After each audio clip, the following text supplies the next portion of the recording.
Good morning students. In physics, we have learnt about light lesson and we have learnt about human eye and the colorful world.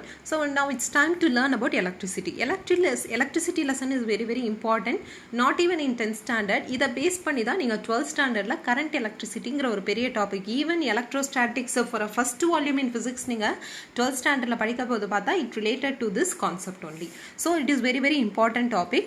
In 10th standard also it plays a very important role because many numerical so far 10th CBSE பார்த்தீங்கன்னா so நிறைய numericals கேட்கறது பார்த்தீங்கன்னா இந்த electricity லெசன்லேருந்து கேட்குறாங்க. So இந்த கிளாஸில் பொறுத்த வரைக்கும் நம்ம தியரி பார்ட் மட்டும்தான் நம்ம பார்க்க போகிறோம். ஸோ நெக்ஸ்ட் கிளாஸில் தான் நம்ம நியூமரிக்கல்ஸ் ஒர்க் அவுட் பண்ண போகிறோம். ஸோ இந்த டெஸ்ட் இதை பேஸ் பண்ணி ரிலேட் பண்ணுற டெஸ்ட்டில் பார்த்தீங்கன்னா ஒன்லி தியரி பேஸ்ட் கொஷின்ஸ் தான் நான் கேட்க போகிறேன். So no numericals will be asked. சரிங்களா? So let's get started. So இந்த கிளாஸில் நம்ம என்னெல்லாம் பேச போகிறோம், என்னெல்லாம் பார்க்க போகிறோம்னா ஃபஸ்ட்டு சார்ஜ்னா என்னன்னு நம்ம பேச போகிறோம், அதோட ப்ராப்பர்ட்டிஸ் என்னங்கிறத பார்க்க போகிறோம். So what are the methods of சார்ஜிங்கிறத பார்க்க போகிறோம். எலக்ட்ரிசிட்டினா என்ன, electric current, electric field, electric potential and potential difference, Ohm's law, resistance, electric circuit components and current and voltage measurements, then combination of resistor, series and parallel எப்படி combination combine பண்ணுறதுங்கிறது எல்லாமே இந்த சாப்டரில் நம்ம பார்க்க போகிறோம். So now let's get started. So what is basically a charges? சார்ஜ்னா என்ன அப்படின்னா, ஸோ சார்ஜுங்கிறது it is very important because motion of சார்ஜஸை தான் நம்ம கரண்ட் அப்படின்னு நம்ம சொல்கிறோம். கரண்ட் எலக்ட்ரிசிட்டினாலே it is nothing but the current. So charges மோஷனில் இருக்கும்போது தான் எலக்ட்ரிசிட்டியே நமக்கு இருக்கும். ஸோ சார்ஜுங்கிறத நம்ம என்ன சொல்லலாம் அப்படின்னா, எல்லா ஃபண்டமெண்டல் பார்ட்டிகல்ஸ்லையுமே ஒரு சார்ஜுங்கிறது ஒரு இன்ஹெரண்ட் ப்ராப்பர்ட்டி மாதிரி இருக்கும். ஃபண்டமெண்டல் பார்ட்டிகல்ஸ்னால் நான் என்ன சொல்லலாம், proton, neutron, electron, many fundamental particle. There are many elementary particles existing in nature, but basic fundamental பார்ட்டிகல்ஸ்னா நம்ம என்ன சொல்லுவோம் அப்படின்னா புரோட்டான், நியூட்ரான் அண்ட் எலக்ட்ரான். புரோட்டான்ங்கிறது positively charged particle, neutron is a neutral particle, that means it contains equal number of positive and negative charges. So here it has a negatively charged particle அப்படி நம்ம சொல்லலாம். இந்த charge எங்க நம்ம சொல்றோம் அப்படின்னா, எந்த ஃபண்டமெண்டல் பார்ட்டிகல்ஸ் சாரி எந்த பார்ட்டிகளுக்கு மாஸ் இருக்கோ அந்த பார்ட்டிகல்ஸ்க்கு எல்லாமே நான் சார்ஜுங்கிற ஒரு ப்ராப்பர்ட்டியை நான் டிஃபைன் பண்ண முடியும். ஓகேங்களா? இப்போ depending on the excess or deficiency of சார்ஜஸை வச்சுட்டு இது பாசிட்டிவ் சார்ஜஸ், இது நெகட்டிவ் சார்ஜ் அப்படின்னு நம்ம சொல்ல முடியும். ஸோ டூ டைப்ஸ் ஆஃப் சார்ஜஸை நான் டிஃபைன் பண்ணுறேன். That is positive charge because electron வந்து இங்கே என்ன இருக்குது, டெஃபிஷியன்சியாக இருக்குது. தட் மீன்ஸ் பாசிட்டிவ் சார்ஜஸ் அதிகமாக இருக்குது. Then negative charges, that means excess of electrons இங்கே அதிகமாக இருக்கிறத நான் நெகட்டிவ்லி சார்ஜ்டு பார்ட்டிகல் அப்படின்னு நான் சொல்ல போகிறேன்.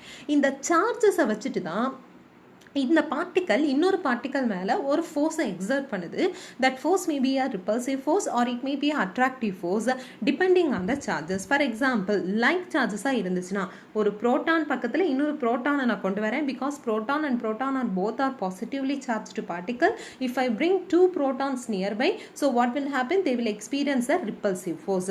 If I bring a proton and an electron, it will experience an attractive force. Depending on the charges, it may experience an attractive or repulsive force. There are two types of charges. So unit of charge பார்த்தீங்கன்னா it's nothing but coulomb. So it is இந்த பேசிக்காக இந்த charge எப்படி கண்டுபிடிச்சாங்க அப்படின்னா, it is detected and measured using a device called as a electroscope. நீங்கள் இதை 12th படிப்பீங்க. ஸோ பேசிக்காக நம்ம இதில் வந்து நம்ம என்ன சொல்கிறோம் அப்படின்னா, சார்ஜை பற்றி நம்ம டிஃபைன் பண்ணிட்டோம், யூனிட்டை சொல்லிட்டோம், டூ டைப்ஸ் ஆஃப் சார்ஜஸ் சொல்லிட்டோம். So how we measure this சார்ஜுங்கிறதையும் நம்ம சொல்லிட்டோம். ஸோ நெக்ஸ்ட் பார்த்தீங்கன்னா, what are the properties of a charge? இந்த சார்ஜுங்கிறது என்னன்னு சொல்லிட்டோம். ஸோ இதுக்கு என்னென்ன ப்ராப்பர்ட்டிஸ் இருக்குன்னு பார்த்தீங்கன்னா, total charge of the universe is conserved அப்படின்னா கான்ஸ்டன்ட். ஸோ இது என்னங்கிறத எக்ஸ்பிளைன் பண்ணுறேன். So like charges attract each other, முன்னாடி சொன்ன மாதிரி அன்லைக் சார்ஜஸ் என்ன பண்ணும், ரிப்பல் ஈச் அதராக இருக்கும். ஸோ ஃபார் எக்ஸாம்பிள் இங்கே லைக் சார்ஜஸ் வந்து ரிப்பல் பண்ணும், இங்கே இதாக இருக்குது, லைக் சார்ஜஸ் ரிப்பல் பண்ணும். அன்லைக் சார்ஜஸ் தான் என்ன பண்ணும் அப்படின்னா அட்ராக்ட் பண்ணும். நெக்ஸ்ட் சார்ஜஸ்லாம் additive in nature. Next charges are quantized and charges is relativistically constant. இப்போ இதெல்லாம் நான் எக்ஸ்பிளைன் பண்ணுறேன். ஃபர்ஸ்ட் பாயிண்ட் பார்க்கலாம். சார்ஜஸ் இஸ் கன்சர்வ்ட் அப்படின்னா என்ன, கன்சர்வ்ட்னா என்ன அர்த்தம், கான்ஸ்டன்ட்னா என்ன அர்த்தம் அப்படின்னா, you cannot create or you cannot destroy any charge. One way you can do is you can transfer the charge. Charge என்ன பண்ணலாம் அப்படின்னா நம்மளால் உருவாக்கவும் முடியாது, நம்மளால் அழிக்கவும் முடியாது. பட் நான் ஒரு இடத்துலேருந்து இன்னொரு இடத்துல மட்டும் ட்ரான்ஸ்ஃபர் பண்ணலாம். எப்படி பண்ணலாம்? ஃபார் எக்ஸாம்பிள் என் கையில் கோம் இருக்குது. நான் ஹேரில் வந்து என்ன பண்ணுறேன் அப்படின்னா ரொம்ப நேரம் if I comb my hair, what will happen? the comb can able to pick some papers. இது நம்ம சின்ன வயசுல நம்ம பண்ணி பார்த்துருப்போம் இல்லையா? So how this is happening? Because that comb is now charged. இப்போ முன்னாடி ரெண்டுமே அன்சார்ஜாக இருந்துச்சு. அன்சார்ஜ்னா என்ன அர்த்தம் நான் சொல்கிறேன்? ஒரு மெட்டீரியல், இதுதான் ஒரு மெட்டீரியல், இன்னொரு மெட்டீரியல் இருக்குது. அன்சார்ஜ் ஆர் நியூட்ரல் மெட்டீரியல் அப்படின்னா equal number of positive, equal number of negative charges இருக்குது அப்படின்னு அர்த்தம். ஸோ பாசிட்டிவ் மெட்டீரியல்னா என்ன அர்த்தம்? there is a deficiency of electrons, whereas negative charge மெட்டீரியல்னா என்ன அர்த்தம்? மோர் நம்பர் ஆஃப் எலக்ட்ரான்ஸ் இருக்கும் நம்ம பார்த்தோம். நியூட்ரல் மெட்டீரியல்னா equal number of positive, equal number of negative charges இருக்கும். இதான் uncharged material or neutral material அப்படின்னு நம்ம சொல்லுவோம். இதை நான் வந்து என்ன பண்றேன்? இப்போ சார்ஜ் பண்றேன். சார்ஜ் எப்படி பண்ணலாம்? By rubbing each other, friction method. இப்போ கோம் என்ன பண்ணுறேன்? நான் ஹேரில் வந்து தேய்க்கிறேன் அப்படின்னா ரப் பண்ணுறேன்னு அர்த்தம். கரெக்டாக ரப் பண்ணும் போது ஃப்ரிக்ஷன் கிரியேட் ஆகி இந்த கோம் இனிஷியலாக அன்சார்ஜாக இருந்தது, இப்போ சார்ஜாக மாறிடுச்சு. சார்ஜ்னா என்ன அர்த்தம்? Only one type of charge will be there. அப்போ இது என்ன பண்ணோம் அப்படின்னா இன்னொரு பேப்பர் எகெயின் எப்படி இருக்கும்? Again it has neutral material, that means equal number of positive, equal number of negative. இப்போ கோமுங்கிறது இதான் கோம்னு அஷ்யூம் பண்ணுங்க. கோமில் இப்போ எனக்கு நெகட்டிவ் சார்ஜஸ் அசம்பிள் ஆயிடுச்சு அப்படின்னா now it is ready to pick this paper because this negative charge will attract this positive charge. Are you getting my point? So நான் இப்போ என்ன பண்ணுறேன்? கோம் இனிஷியலாக அன்சார்ஜாக இருக்குமா? சரியா? இதான் எனக்கு கோம் அன்சார்ஜாக இருக்குது அப்படின்னா இது பேப்பரை என்ன பண்ணாது? அட்ராக்ட் பண்ணாது. பிகாஸ் இதுவும் எனக்கு பேப்பரும் அன்சார்ஜ்டு மெட்டீரியல் அப்படின்னா இது எப்படி இருக்குது? இதுக்கும் எனக்கு ஈக்குவல் நம்பர் ஆஃப் சார்ஜஸ் சேமாக இருக்குது, இதுவும் சேமாக இருக்குது. So there will be no attraction. But once charge பண்ணிட்டேன், சார்ஜ் எப்படி நான் பண்ணுறேன்? By doing some friction method. Charge பண்ணோன்னு என்ன ஆகுது? இந்த கோமில் சம் நெகட்டிவ் சார்ஜஸ் அசம்பிளேஷன் அதிகமாகிடுச்சு அப்படின்னா இந்த பேப்பர் இனிஷியலாக positive and negative, that is equal number of positive and negative இருக்குது. இப்போ என்ன பண்ணோம் அப்படின்னா இந்த நெகட்டிவ் சார்ஜஸ் இந்த பாசிட்டிவ் சார்ஜஸ் அட்ராக்ட் பண்ணி இது பிக் பண்ணுது. Is it clear? So total charge வந்து கன்சர்வ்டாக இருக்கும். You cannot create or you cannot destroy any charge. So like charges என்ன பண்ணும்? நம்ம முன்னாடி சொன்ன மாதிரி தான் அடிக்டிவ் இன் நேச்சர். அப்படின்னா இட்ஸ் அ ஸ்கேலார் குவான்டிட்டி அப்படின்னு நான் சொல்கிறேன். ஸ்கேலார் குவான்டிட்டியை தான் நம்ம என்ன பண்ணலாம்? இப்போ ஃபார் எக்ஸாம்பிள் எனக்கு 10 சார்ஜ் இருக்குது. இப்போ 10 வந்து பாசிட்டிவ் சார்ஜ், 11 வந்து நெகட்டிவ் சார்ஜ் இருக்கா, ஜஸ்ட் நான் ஆட் பண்ணாலே போதும். That is 10 - 11, that's it. இல்லைனா 10 பாசிட்டிவ்னா 20 சார்ஜஸ் அடிக்டிவ் இன் நேச்சராக இருக்கும். நெக்ஸ்ட் குவான்டைஸ்டாக இருக்கும். அப்படின்னா நான் இப்போ என்ன சொன்னேன்? 3 fundamental particles, proton, electron, neutron நம்ம சொன்னோம் இல்லையா? Many elementary particles existing in the universe, that is alpha particle, baryons, hadrons, leptons, mesons, இந்த மாதிரி நிறைய எலிமெண்ட்ரி பார்ட்டிகல்ஸ் இருக்குது. எல்லா பார்ட்டிகளுக்குமே சார்ஜை நான் டிஃபைன் பண்ண முடியும் only in terms of n times e. என்னங்கிறது it's a number of electrons number, ஈங்கிறது சார்ஜ் ஆஃப் த எலக்ட்ரான். இப்போ Millikan oil drop experiment use பண்ணி இந்த சார்ஜ், ஒரு சார்ஜோட வேல்யூ என்ன நம்ம கண்டுபிடிச்சிருக்கோம். இதே நீங்கள் 12th தான் இது எப்படிங்கிறத படிப்பீங்க. பட் நவ் ப்ளீஸ் அண்டர்ஸ்டாண்ட், இதுதான் ஒரு சார்ஜோட மதிப்பு அப்படின்னு கண்டுபிடிச்சிட்டாங்கம்மா. சரியா? இப்போ எல்லா சார்ஜும் யூனிவர்ஸில் இருக்கிறதும் Q1 நான் என்ன சொல்லலாம் அப்படின்னா n டைம்ஸ் E-ஆ இருக்கும். இதில் எப்படிங்க மேம் குவான்டைஸ்டு நம்ம சொல்லுவோம் அப்படின்னா quantised in the sense n வந்து இன்டெக்ரல் மல்டிபிள்ஸாக இருக்கணும், நாட் ஹாஃப் இன்டிஜர் மல்டிபிள்ஸாக இருக்கக்கூடாது. தட் இஸ் ஒரு எலிமெண்ட்ரி பார்ட்டிகல் நான் டிஃபைன் பண்ணுறேன்னு வச்சுக்கோங்களேம்மா. நான் என்ன சொல்ல முடியாது அப்படின்னா 3/2 டைம்ஸ் ஆஃப் E இருக்கும்னு சொல்ல முடியாது. ஒரு எலிமெண்ட்ரி பார்ட்டிகல், ஏதோ ஒரு எலிமெண்ட்ரி பார்ட்டிகல் எடுத்துக்கிறேன், அதோட சார்ஜ் என்னவா இருக்குன்னு சொல்ல முடியாது. 3/2 டைம்ஸ் E-ஆ இருக்குன்னு சொல்ல முடியாது, which is wrong. Whereas I can define 3 times E, which is acceptable. 2 times E, which is a integer multiple தான் இருக்கணும் தவிர half integer வேல்யூல இருக்கக்கூடாது. That is what quantization means. Is that clear? So relativistically constant அப்படின்னா என்ன அர்த்தம் அப்படின்னா ஒரு ரிலேட்டிவிஸ்டிக்கா charges வந்து velocity of light, இது சார்ஜ் வந்து மூவ் ஆகுதுன்னா இதுக்கு ஒரு velocity இருக்குன்னு சொல்லலாமாமா. அந்த velocity வந்து velocity of light நமக்கு என்ன தெரியும்? 3 × 10⁸, which is a very very high velocity. இந்த velocityக்கு எந்த பார்ட்டிகளுமே போகாது. பட் ஒரு சார்ஜ் வந்து இந்த வெலாசிட்டிக்கு போகுது அப்படின்னா நான் என்ன சொல்ல முடியும்? ரிலேட்டிவிஸ்டிக் பார்ட்டிக்கல் அப்படின்னு நான் சொல்ல முடியும். இதெல்லாம் நீங்கள் 12th தான் படிப்பீங்க. நான் இப்போ என்ன சொல்கிறேன் அப்படின்னா சார்ஜஸ் வந்து எந்த வெலாசிட்டியில் போனாலும் அதோட சார்ஜோட மதிப்பு மாறாது அப்படின்னு நான் சொல்கிறேன். Is that clear? This is the properties of a charge. இப்போ சார்ஜிங் ப்ராப்பர்ட்டிஸ் ஓகே, சார்ஜுங்கிறது ஓகே. எப்படி நம்ம ப்ரொடியூஸ் பண்ணலாம்? ஒரு மெத்தட் ஆஃப் சார்ஜிங். ஏன்னா சார்ஜ் என்ன பண்ண முடியாது? ப்ரொடியூஸ்ன்னு சொல்ல முடியாது, மெத்தட் ஆஃப் சார்ஜிங்னு நான் சொல்ல முடியும். ஏன்னா கிரியேட் பண்ண முடியாது, டெஸ்ட்ராயும் பண்ண முடியாது. So the one way I can tell is conduction. கண்டக்ஷன்னா என்ன அர்த்தம் அப்படின்னா ஒரு அன்சார்ஜ்டு பாடி இருக்குது. அன்சார்ஜ்டு பாடினா நான் இப்போ என்ன சொன்னேன், positive negative equal number of positive equal number of negative charges இருக்கும். That is uncharged material or neutral material. Neutral மெட்டீரியல்னா எப்படி இருக்கும், equal number of positive equal number of negative charges இருக்கும். இப்போ இன்னொரு சார்ஜான மெட்டீரியல், அது ஏதோ ஒரு வழியில் சார்ஜ் ஆயிடுச்சுன்னு வச்சுக்கோங்களேன். அந்த சார்ஜான மெட்டீரியல்னா என்ன அர்த்தம், ஒரு மெட்டீரியலுக்கு கம்ப்ளீட்டாக ஒரு ஒன் டைப் ஆஃப் சார்ஜ் அதிகமாக இருக்கும்னு நான் சொல்லலாம். நான் சொல்கிறது புரியுதா? நியூட்ரல் மெட்டீரியல்னா இட் ஹாஸ் அன்சார்ஜ்டு மெட்டீரியல்னா equal number of positive and negative charge இருக்கும். சார்ஜ்டு மெட்டீரியல்னா பாசிட்டிவ்லி சார்ஜ்டு மெட்டீரியல்னா பாசிட்டிவ் சார்ஜஸ் அதிகமாக இருக்கும், நெகட்டிவ்லி சார்ஜ் மெட்டீரியல்னா நெகட்டிவ் சார்ஜஸ் அதிகமாக இருக்கும் அப்படின்னு அர்த்தம். Is it clear? ஸோ இது பாசிட்டிவ்லி சார்ஜ் மெட்டீரியல் அப்படின்னா இது இனிஷியலாக நியூட்ரலாக இருக்குது. இதை நான் என்ன பண்ணுறேன், இது பக்கத்தில் கான்டாக்டில் நான் வைக்கிறேன். Can you see this one? நான் இப்போ என்ன பண்ணுறேன், when an uncharged body is brought into contact with the charged body, so what will happen, there is an attraction, that means there is a transfer of charges நடக்குமா. இனிஷியலாக நான் இந்த charge இருக்குமா, இப்போ அன்சார்ஜ்டு மெட்டீரியல் இருக்குது, that is equal number of positive equal number of நெகட்டிவ்னா இது பக்கத்தில் வரும்போது என்ன ஆகும், நெகட்டிவ் சார்ஜஸை அட்ராக்ட் பண்ணும், பாசிட்டிவ் சார்ஜஸை ரிப்பல் பண்ணும். ஒத்துக்கிறீங்களா? there is some transfer of charges from this portion to this portion. This is one way of transferring the charge. another way பார்த்தீங்கன்னா இண்டக்ஷன். இண்டக்ஷன்ங்கிறது முன்னாடி நம்ம சொன்ன மெத்தட் மாதிரியே தான்.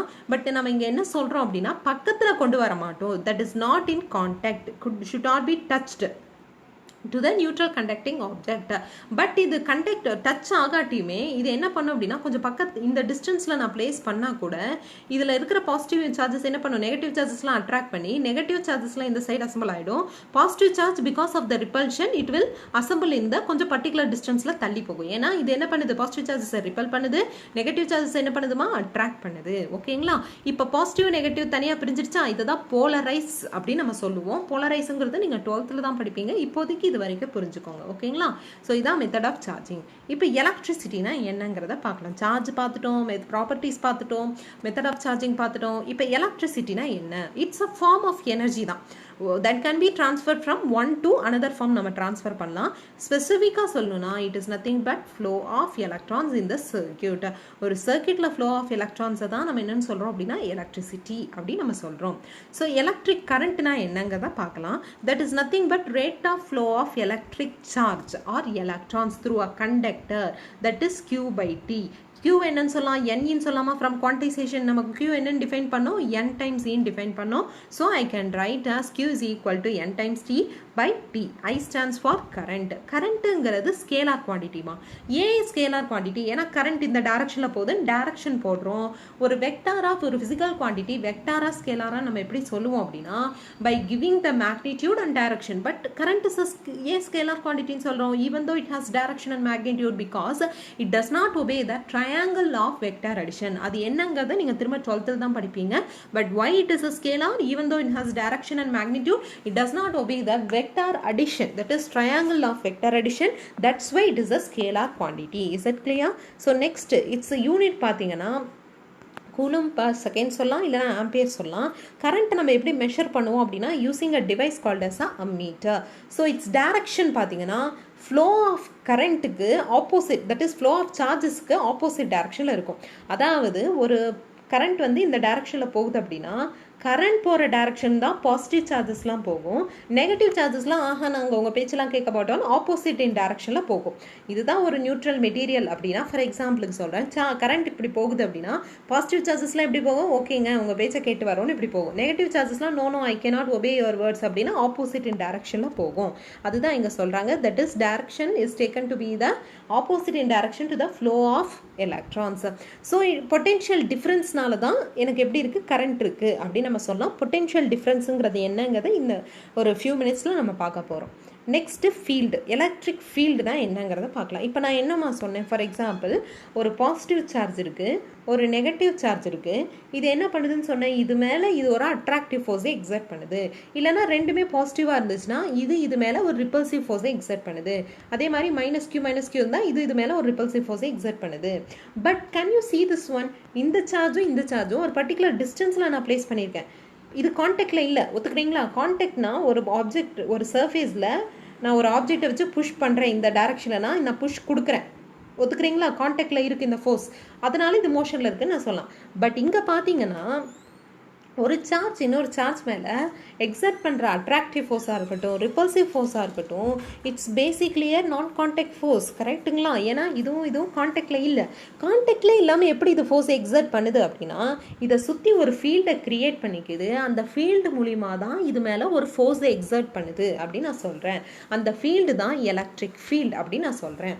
ஸோ எலக்ட்ரிக் ஃபீல்டு இன்டென்சிட்டின்னு சொல்லுவாங்க. It is nothing but force experience per unit charge when placed in electric field. Magnetic field கொடுத்துருக்காங்கம்மா.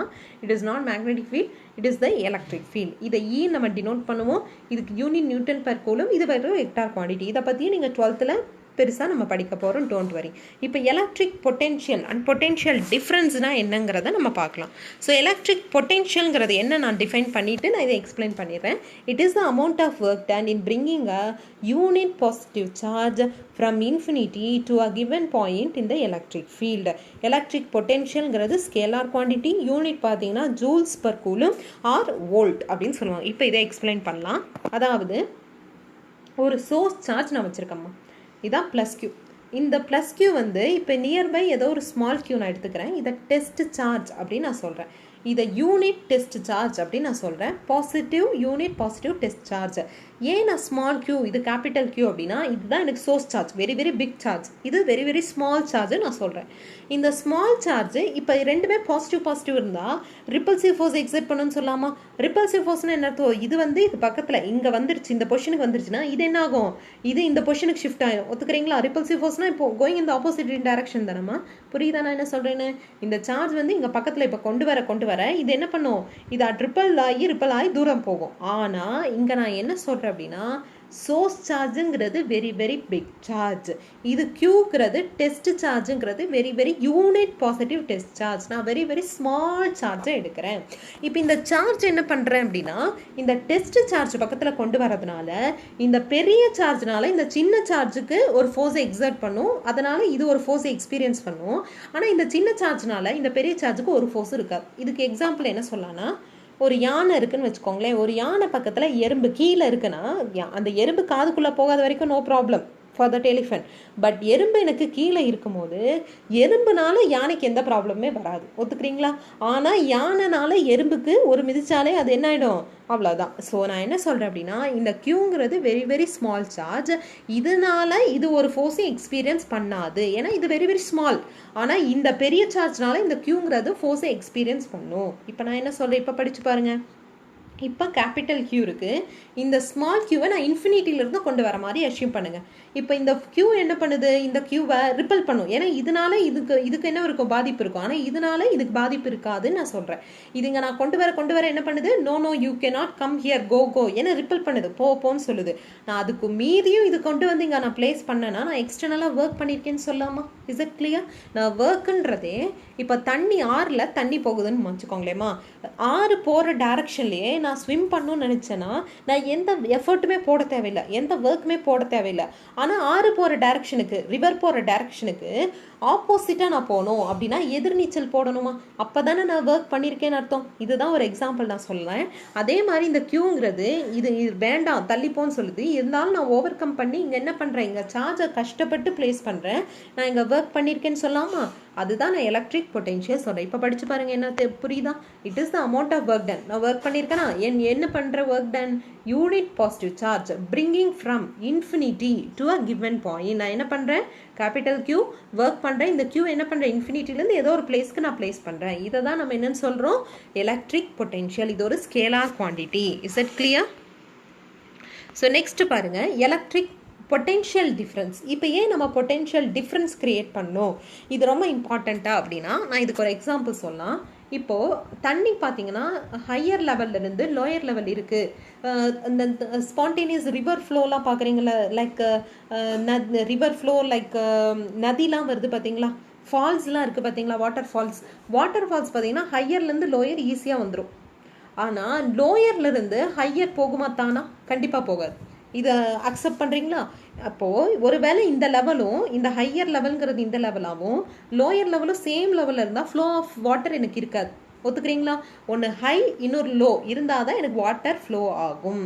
Water flow இருக்கிற மாதிரி தான் சார்ஜஸ்க்கு நான் சொல்கிறேன்.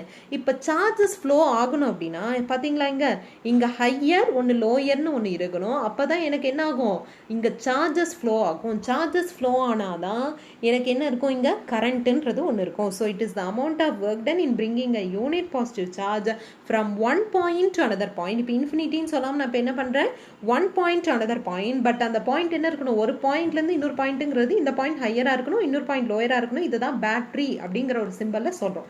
ஸோ பேட்டரி தான் என்ன பண்ணுது, எலக்ட்ரான்ஸுக்கு ஒரு சோர்ஸ் மாதிரி இது எலக்ட்ரான்ஸ் சார்ஜஸே இப்படி போக வைக்கிது. புரியுதா நான் என்ன சொல்கிறேன்னு? ஸோ இதை எப்படி நம்ம மெஷர் பண்ணுவோம்னா யூஸிங் அ volt metre. So volt metre use பண்ணி இதை நம்ம பொட்டென்ஷியல் டிஃப்ரென்ஸை மெஷர் பண்ணலாம். யூனிட் பார்த்தீங்கன்னா வோல்ட். ஸோ இதுதான், can you see this one, it is responsible for the flow of current in the conductor. Next Ohm's law. So Ohm's law பார்த்தீங்கன்னா இனிஷியலாக இதை யார் ஸ்டேட் பண்ணாங்கன்னா ஜார்ஜ் சைமன் ஓம். ஸோ இதை என்ன சொல்கிறாங்க ஸ்டேட்மெண்ட் பார்த்தீங்கன்னா, யூனிவர்சல்லாம் கிடையாது ஓம்ஸ்லா. யூனிவர்சல்னா என்ன அர்த்தம், எல்லா கண்டிஷன்ஸ்லையும் இந்த ஓம்ஸ்லா வேலிடாக இருக்கும் அப்படின்னு நம்ம சொல்ல முடியாது. ஸோ திஸ் ஓம்ஸ்லா எப்போ வேலிடாக இருக்கும் அப்படின்னா, physical conditions like temperature கான்ஸ்டண்ட்டாக இருக்கும் போது amount of current flowing through a conductor is directly proportional to the potential difference. இது எல்லா ஸ்டேட்மெண்ட்லையும் வேலிடாக இருக்காதுன்னு சொல்கிறேன். டெம்பரேச்சர் கான்ஸ்டண்ட்டாக இருக்கும் போது மட்டும்தான் இந்த ஓம்ஸ்லாம் வேலிடாக இருக்கும். So it is not a universal law. Is that clear? So I can write that current is directly proportional to V or V is equal to IR.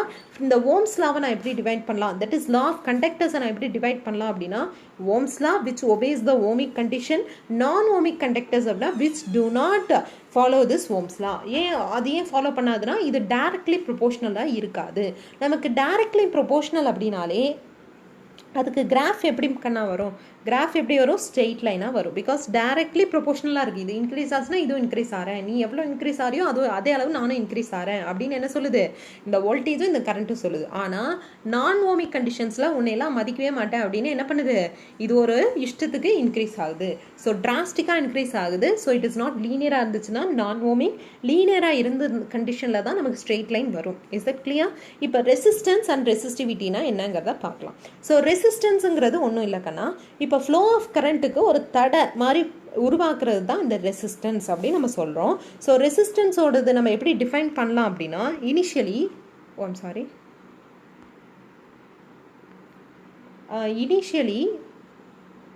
Initially இந்த ரேஷியோ, அதாவது இப்போ நம்ம ஓம்ஸ் லால என்ன பார்த்தோம், that is I is directly proportional to V பார்த்தோமா. So I is equal to இப்போ இங்கே என்னன்னு சொல்லலாம், ஒரு ப்ரொபோஷனாலிட்டி ரிமூவ் பண்ணுறதுக்காக ஒரு கான்ஸ்டன்ட்டை இன்க்ளூட் பண்ணுறேன், அதான் 1/R. அப்போ இதுலேருந்து V என்னன்னு சொல்லலாம், I times R ன்னு சொல்லாமா. இந்த கான்ஸ்டன்ட் தான் நான் resistance, that is which offering a resistance, that is opposition to the flow of current. அதை தான் நம்ம ரெசிஸ்டன்ஸ் அப்படின்னு நம்ம சொல்லுவோம். இதை நான் எப்படி டிஃபைன் பண்ணுறேன் அப்படின்னா, volt per unit current. So SI unit பார்த்தீங்கன்னா ஓம். ரெசிப்ரோக்கல் ஆஃப் ரெசிஸ்டன்ஸை நம்ம கண்டக்டன்ஸ் அப்படின்னு சொல்கிறோம். ரெசிஸ்டன்ஸ் இப்போ நம்ம என்னன்னு சொல்கிறோம், which offers a opposition to the flow of current, அதை தான் ரெசிஸ்டன்ஸ்ன்னு நான் சொல்கிறேன். வேற கண்டக்டன்ஸுங்கிறது என்ன பண்ணுது, அது கரண்ட் ஃப்ளோவை விரும்புது. ரெசிஸ்டன்ஸுங்கிறது என்ன, கரண்ட் ஃப்ளோ ஆஃப் கரண்ட்டை வந்து விரும்பாதது தான் ரெசிஸ்டன்ஸ். வேற ஃப்ளோ இதுக்கு ஆப்போசிட்டாக இருக்கிறது, ரெசிப்ரோக்கல்னா என்ன, ஆப்போசிட் தானே. ஸோ ரெசிப்ரோக்கலாக இருக்கிறது கண்டக்டன்ஸ்ன்னு சொல்கிறோம். அப்படின்னா நான் என்னன்னு சொல்கிறேன், which likes the current போகிறது விரும்புறது தான் என்னது, conductance. Is that clear? Next வந்து ஓகே, இப்போ ரெசிஸ்டன்ஸ் வந்து நான் ஒரு கண்டக்டரில் வந்து கரண்ட் போகுது. ரெசிஸ்டன்ஸுங்கிறது opposition to the which offers opposition to the flow of current. But இந்த ரெசிஸ்டன்ஸை நான் எப்படிலாம் இன்க்ரீஸ் ஆர் டிக்ரீஸ் பண்ணலாம் அப்படின்னா, by increasing the length. Because லென்த்தை இன்க்ரீஸ் பண்ண ரெசிஸ்டன்ஸ் இன்க்ரீஸ் ஆகும். By increasing the area increase ஆக ரெசிஸ்டன்ஸ் டிக்ரீஸ் ஆகுதுன்னா இன்வெர்ஸ்லி ப்ரொபோஷனல். ஆல் டுகெதர் நான் எப்படி சொல்லலாம், R is directly proportional to L/A. இந்த ப்ரொபோஷனாலிட்டி நான் எப்படி ரிமூவ் பண்ணுறேன், வித் த ரெசிஸ்டிவிட்டி ரோ. இந்த ரெசிஸ்டிவிட்டியை வச்சுட்டு தான் ஒரு மெட்டீரியல் என்ன டைப் ஆஃப் மெட்டீரியல் நம்ம சொல்ல முடியும். ஸ்பெசிஃபிக் ரெசிஸ்டன்ஸை நம்ம எப்படி சொல்கிறோம் அப்படின்னா, unit length per unit cross section area இருக்கக்கூடிய ரெசிஸ்டன்ஸை தான் நம்ம ஸ்பெசிஃபிக் ரெசிஸ்டன்ஸ் அப்படின்னு நம்ம சொல்கிறோம். யூனிட் பார்த்தீங்கன்னா ஓம் மீட்டர். இப்போ ரெசிஸ்டன்ஸ் எதை டிபெண்ட் பண்ணணும்னு சொல்கிறேன், லென்த்து ஏரியா. whereas இந்த specific resistance எதை டிபெண்ட் பண்ணுன்னா only temperature. It does not depend on the length or it does not depend on the electric field, electric potential potential எதையும் depend பண்ணாது, only டெம்பரேச்சரை பொறுத்து இருக்கும். இதையும் நீங்கள் 12th நல்லா படிப்பீங்க. Different மெட்டீரியல்ஸ்க்கு resistivity கொடுத்துருக்காங்கம்மா. இப்போ கிளாஸ் எல்லாம் இன்சுலேட்டர், ரெசிஸ்டிவிட்டி ரொம்ப ரொம்ப அதிகமாக இருக்கும். இன்சுலேட்டர்னா என்ன அர்த்தம்? கரண்ட் ஃப்ளோ இருக்காது, அதாவது கரண்ட்டை நான் பாஸ் பண்ணுறது ரொம்ப ரொம்ப கஷ்டம். ஸோ இன்சுலேட்டர்ஸ்க்கெல்லாம் பார்த்தீங்கன்னா ரெசிஸ்டிவிட்டி அதிகமாக இருக்கும், கண்டக்டர்ஸ்க்கெல்லாம் ரெசிஸ்டிவிட்டி கம்மியாக இருக்கும். ரெசிஸ்டிவிட்டியை பொறுத்து தான் இது கண்டக்டிங் மெட்டீரியலா, இல்லைனா இது ஒரு இன்சுலேட்டிங் மெட்டீரியலா, இல்லைனா இது செமி கண்டக்டிங் மெட்டீரியலா, இல்லை இது சூப்பர் கண்டக்டரான்னு நான் சொல்ல முடியும். சூப்பர் கண்டக்டர்னால் ரெசிஸ்டிவிட்டி எனக்கு 0, கம்ப்ளீட்டாக ரெசிஸ்டிவிட்டி 0 ஆகிடுச்சு அப்படின்னா எனக்கு இது என்னன்னு சொல்லுவேன்? Super conductor. கண்டக்டராக இருந்தது சூப்பராக மாறி சூப்பர் கண்டக்டராக மாறிடுச்சு. இதையும் நீங்கள் 12th படிப்பீங்க. ஸோ நெக்ஸ்ட் வந்து டைப்ஸ் ஆஃப் ரெசிஸ்டன்ஸ். இப்போ ரெசிஸ்டன்ஸ் பார்த்தீங்கன்னா ஃபிக்ஸ்டு வேல்யூலையும் நம்ம சொல்ல முடியும், இல்லைனா வேரியபிள், அதாவது எக்ஸ்பெரிமெண்ட் பண்ண ஃபார் எக்ஸாம்பிள் 2.2 ஓம் அப்படின்னு நான் ஒரு ரெசிஸ்டர் எடுக்கிறேன் அப்படின்னா அது நான் எக்ஸ்பெரிமெண்ட் ஒரு சர்க்கியூட்டில் கனெக்ட் பண்ணிட்டேன் அப்படின்னா எந்த ஃபைனல் வரைக்கும் அது 2.2 ஓமாகவே இருக்கும். வேறஸ் வேரியபிள் ரெசிஸ்டன்ஸ்னால் நான் சேஞ்ச் பண்ணிக்கலாம் வேல்யூஸை, அதை தான் நம்ம வேரியபிள் ரெசிஸ்டர்ஸ் டிஃப்ரெண்ட் ஃபார்ம்ஸில் இங்கே கொடுத்துருக்காங்க. Next electrical circuit and components பார்க்கலாம். Open circuit and closed circuit. Open சர்க்யூட்னா எனக்கு கரண்ட் ஃப்ளோ இருக்காது, க்ளோஸ் சர்க்யூட்னா கரண்ட் ஃப்ளோ அங்கே கண்டினியூஸாக இருக்கும். டிஃப்ரெண்ட் எலக்ட்ரிக்கல் சிம்பிள்ஸ் கொடுத்துருக்காங்க. நம்ம ஒரு செல்லை எப்படி டிஃபைன் பண்ணுவோம் அப்படின்னா ஃபிகரில் இப்படி தான் சொல்லுவோம். பேட்ரி ஆர் காம்பினேஷன் ஆஃப் செல்ஸை வந்து நம்ம இப்படி சொல்லுவோம். வேறு ஸ்விட்சை நம்ம இப்படி தான் சொல்லுவோம். ஓப்பனாக இருந்துச்சுன்னா, க்ளோஸ்ட்னா ஒரு டாட் வைப்போம். So for a crossing wire, electric bulb, then resistor, then variable ரெசிஸ்டர்னால் ஒரு இப்படி ஒரு கிராஸ் ஒரு ஆரோமார்க் போடுவோம். தென் அம்மீட்டர், வோல்ட் மீட்டர், இதெல்லாம் தான் எலக்ட்ரிக்கல் சர்க்யூட் சிம்பிள்ஸ்மா. இப்போ மெஷரிங் பார்த்தீங்கன்னா அம்மீட்டர் தான் பேசிக்காக நம்ம எதுக்கு யூஸ் பண்ணுறோம் அப்படின்னா to measure the current. So ஒரு கரண்ட்டை நம்ம மெஷர் பண்ணணும் அப்படின்னா இந்த அம்மீட்டரை சீரியஸாக நம்ம கனெக்ட் பண்ணணும். ஏன் சீரியஸாக கனெக்ட் பண்ணுங்கிறத நீங்கள் 12th படிப்பீங்க. ஸோ ஒரு சீரியஸாக கனெக்ட் பண்ணும் போது நம்ம கரண்ட்டை மெஷர் பண்ண முடியும். That is positive side of the ammeter must be connected to the positive terminal of the battery and negative will be connected to the negative terminal so that we can able to measure the current. Next voltmeter வந்து parallel connect பண்ணும். Current அம்மீட்டரை சீரியஸாக connect பண்ணும், voltmeter நம்ம என்ன பண்ணும்? parallel connect பண்ணும். So that means it will use a infinite resistance. அதுக்கு சீரியஸாக கனெக்ட் பண்ணும்போது எப்படி இருக்கும் அப்படின்னா ரெசிஸ்டன்ஸ் லோவாக இருக்கும். அது என்னங்கிறது நீங்கள் 12th தான் படிப்பீங்க. Don't worry about that. But before that you need to know what is the ammeter and what is the use of voltmeter. இப்போ காம்பினேஷன் ஆஃப் ரெசிஸ்டன்ஸ் என்னங்கிறத பார்க்கலாம். ரெண்டு வழியாக நம்ம என்ன பண்ணலாம் அப்படின்னா we can able to combine the resistors, that is by series connection and then parallel connection. Series கனெக்ஷன்னா என்ன அர்த்தம் அப்படின்னா நம்ம வந்து 2 இல்லைனா மோர் தென் 2 நம்ம ரெசிஸ்டர்ஸ் என்ன பண்ணுறோம் அப்படின்னா எண்ட் டு எண்டாக நம்ம கனெக்ட் பண்ணுறோம். ஸோ அந்த டைப் ஆஃப் கனெக்ஷன் தான் நம்ம சீரியஸ் கனெக்ஷன் சொல்கிறோம். ஒரு நம்பர் ஆஃப் ரெசிஸ்டன்ஸ் சீரியஸாக நம்ம கனெக்ட் பண்ணுறோம் அப்படின்னா தென் ஈச் ரெசிஸ்டன்ஸ்க்கு வந்து எனக்கு வந்து டிஃப்ரெண்ட் பொட்டென்ஷியல் டிஃப்ரென்ஸ் இருக்கும் அண்ட் பொட்டென்ஷியல் டிஃப்ரென்ஸ் இருக்கும். வேறஸ் இன் ஜென்ரல் கரண்ட் வந்து எனக்கு சேமாக இருக்கும். சரிங்களா? ஸோ கரண்ட் வந்து எனக்கு சேமாக இருக்கும், வேறஸ் எனக்கு பொட்டென்ஷியல் டிஃப்ரென்ஸ் வந்து டிஃப்ரெண்ட்டாக இருக்கும். For example in case of a resistance சீரீஸில் இருக்கும் போது ஒரு சர்க்கியூட் நான் போட்டிருக்கேன். ஸோ இதில் பார்த்தீங்க அப்படின்னாக்கா தெரியும் உங்களுக்கு. That is for this is V1 potential, this 2 V2 potential, this one V3 potential. Total potential is nothing but sum of all potential. So V1ல எவ்வளோ V1ங்கிறது எப்படி சொல்லலாம்? I times R1, V2ங்கிறது I times R2, V3ங்கிறது I times R3. Can you see I இங்கே எல்லாமே எனக்கு எப்படி இருக்குது? சேமாக இருக்குது. இப்போ பொட்டென்ஷியல்லாம் ஆட் பண்ணுங்கள். இப்போ பொட்டென்ஷியலில் நம்ம ஆட் பண்ணோம்னா total potential is IR is equal to I R1 plus I R2 plus I R3. இதில் வந்து I காமனாக எடுத்துட்டேன் அப்படின்னா எனக்கு என்ன வரும்? IR is equal to I into R1 plus R2 plus R3. So total equivalent resistance in case of a சீரீஸாக connect பண்ணேன் அப்படின்னா எனக்கு எப்படிமா இருக்குது? சம் ஆஃப் ரெசிஸ்டன்ஸாக இருக்குது. Is that clear? ஒன்ஸ் இப்போ வந்து நான் பேரலாக கனெக்ட் பண்ணுறேன். இப்போ ரெசிஸ்டன்ஸை வந்து நான் என்ன பண்ணலாம்? பேரலாக கனெக்ட் பண்ணால் எனக்கு பொட்டென்ஷியல் டிஃப்ரென்ஸ் சேமாக இருக்கும், கரண்ட் வந்து எனக்கு டிஃப்ரெண்ட்டாக இருக்கும். இப்போ பாருங்கள், பேரலாக கனெக்ட் பண்ணியிருக்கேன். கரண்ட் எனக்கு I1 I2 I3 கரண்ட் போதா? டோட்டல் கரண்ட் நான் என்ன சொல்லலாம்? again I1 plus I2 plus I3. I1ங்கிறது என்ன வரப்போகுது? V by R1. Can you see V is same. And I2 என்ன வரப்போகுது? This is V by R2. And I3 என்ன வரப்போகுது? this is V by R3. Can you see? All V's are same. இப்போ total currentங்கிறது நான் என்ன சொல்லலாம்? V by R is equal to V by R1 plus V by R2 plus V by R3. இதில் B எனக்கு cancel ஆகிடும். So total effective resistance என்ன வருது, ரெசிப்ரோக்கலாக வருது. ஸோ நான் என்ன சொல்லலாம், சீரீஸாக இருக்கும் போது நான் ஆட் பண்ணுறேன், இதே பேரலாக இருக்கும் போது 1/r நான் ஆட் பண்ணுறேன். அது 1/r1 + 1/r2 + 1/r3. இப்போ சீரீஸ் அண்ட் பேரலல் வர்சஸ், அதாவது இது என்ன டிஃப்ரென்சஸ் இருக்குன்னு பார்க்கலாம். ஃபஸ்ட்டு ஒன் பாருங்கள். எனக்கு ஈக்குவலண்ட் ரெசிஸ்டன்ஸ் நான் கனெக்ட் பண்ணுறேன்னு வச்சுக்கோங்களேன். ஈக்குவலண்ட் ரெசிஸ்டன்ஸ் கனெக்ட் பண்ணால் எனக்கு ரெசிஸ்டன்ஸ் வந்து ஆட் பண்ணுறேன். R1 + R2 + R3. R3 இருக்குது. 3 ரெசிஸ்டன்ஸ் பேசிக்காக நம்ம அஷ்யூம் பண்ணலாம். R1 R2 R3 சேம் ஈக்குவலண்ட்னா எனக்கு டோட்டல் ஆட் பண்ண என்ன வரும், 3R வரும். ஒத்துக்கிறீங்களா? இதே பேரலாக இருந்தால் என்ன வரும், 1/r + 1/r + 1/r. கரெக்ட்? நான் இதாக இந்த பக்கம் அழிச்சுக்கிறேன். I will use a different color also so that you can able to see. இப்போ நான் என்ன பண்ணுறேன், 1/r equivalent for a parallel என்னமா வரப்போது, 1/r + 1/r + 1/r. இது ஆட் பண்ண என்ன வரும், 3/r. This is for 1/r equivalent. அப்போ r equivalent என்ன வரப்போது, reciprocal of this one is r/3. r/3 பெருசா இல்லை 3r பெருசா, 3r தான் பெருசு. ஸோ நான் ஆட் பண்ணும்போது ரெசிஸ்டன்ஸ் சீரீஸாக இருந்துச்சுன்னா என்ன ஆகுது, இன்க்ரீஸ் ஆகுது. அமௌண்ட் ஆஃப் கரண்ட் என்ன ஆகுது, current is less as resistance மோராக இருக்கிறதுனால. ரெசிஸ்டன்ஸ் மோராக இருந்துச்சுன்னா, ரெசிஸ்டன்ஸ்ங்கிறத நம்ம என்ன சொல்கிறோம், தடை. அதாவது கரண்ட் ஃப்ளோ வந்து பிடிக்காது இல்லையா. ரெசிஸ்டன்ஸ் வேல்யூ இன்க்ரீஸ் பண்ணிட்டீங்கன்னா கரண்ட் வேல்யூ என்ன ஆகிடும், டிக்ரீஸ் ஆகிடும். இங்கே ரெசிஸ்டன்ஸ் வேல்யூ கம்மியாகிறதுனால கரண்ட் வேல்யூ என்ன ஆகுது, எனக்கு இன்க்ரீஸ் ஆகுது. ஸ்விட்சிங் பண்ணுறேன். இப்போ நான் வந்து ஃபார் எக்ஸாம்பிள் நம்ம வீட்டில் இருக்கிறதெல்லாம் பேரலல் கனெக்ஷன்மா. சீரீஸாக இருந்துச்சுன்னு வச்சுக்கோங்களேன், ஒரு ஸ்விட்சை ஆஃப் பண்ணிட்டேன் அப்படின்னா எல்லாமே ஆஃப் ஆகிடும். பிகாஸ் கரண்ட் இங்கே சேம் இல்லையா. ஒரு கரண்ட் இங்கே கொடுத்தேன்னா அது எல்லா இதுக்கும் போகும். வேற கரண்ட்டை நான் ஆஃப் பண்ணிட்டேன் அப்படின்னா எனக்கு என்ன ஆகிடும், கரண்ட் வந்து எல்லா பக்கமும் ஆஃப் ஆகிடும். இதே இங்கே வந்து நம்ம வந்து ஒரு அப்ளையன்ஸை நம்ம யூஸ் பண்ணுறோம், இன்னொரு அப்ளையன்ஸை ஸ்விட்ச் ஆஃப் பண்ணால் கூட நம்ம இண்டிபெண்ட்டாக ஒர்க் பண்ண முடியும். இதே மாதிரி இங்கே என்ன ஆகிடும், ஒரு அப்ளிகன் வந்து ஒரு ரூமில் டியூப்லைட் எரியல அப்படின்னா எல்லா டியூப்லைட்டும் எரியாமல் போயிடும். ஆனால் இங்கே அப்படி கிடையாது. கரெக்டாக பொட்டென்ஷியல் டிஃப்ரென்ஸ் பார்த்தீங்கன்னா இது மேக்ஸிமம் பொட்டென்ஷியல் டிஃப்ரென்ஸ் இருக்கும். இங்கே பார்த்தீங்கன்னா பொட்டென்ஷியல் டிஃப்ரென்ஸ் வந்து கம்மியாக இருக்கும் அப்படின்னு நம்ம சொல்லலாம். Is that clear? ஸோ இது வரைக்கும் நம்ம பார்த்ததில் தியரி போர்ஷன் தான் நம்ம ப்ராப்ளம் செஷன் டெஸ்ட் போர்ஷன் கேட்க போகிறேன். ப்ராப்ளம்ஸ் கேட்க மாட்டேன். I hope it is clear. ஓகேம்மா, தேங்க்யூ.